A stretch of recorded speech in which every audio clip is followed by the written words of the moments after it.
idea that just eat fewer calories will automatically lead to weight loss is completely false, because we know that eating fewer calories leads also to burning fewer calories.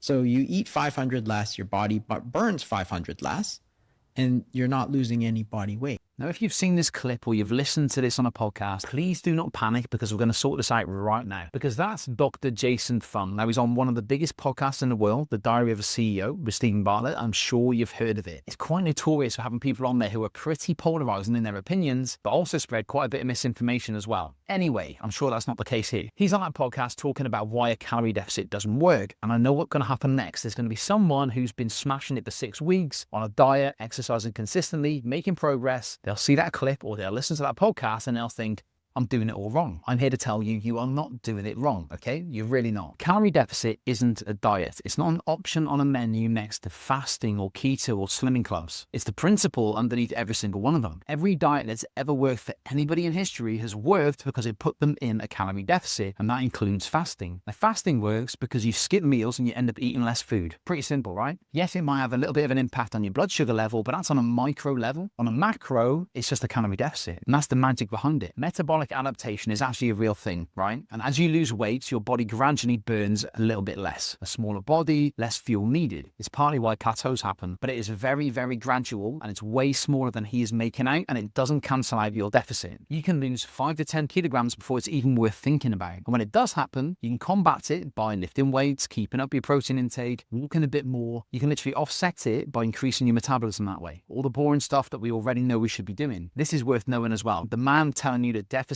don't work literally has books about fasting that is trying to sell you. Now, is that a coincidence? I think not. This is why people stay stuck for years. Honestly, it's so frustrating, because every week someone credible contradicts someone else credible, and eventually you freeze and do nothing because you're so freaking confused, and it's no wonder why. So keep it simple. Eat less than you burn, lift some weights, walk a bit more, give it time. That's fat loss. That has always been fat loss. And don't let a man trying to flog you a book on a podcast that's notorious for poor advice undo your progress, okay?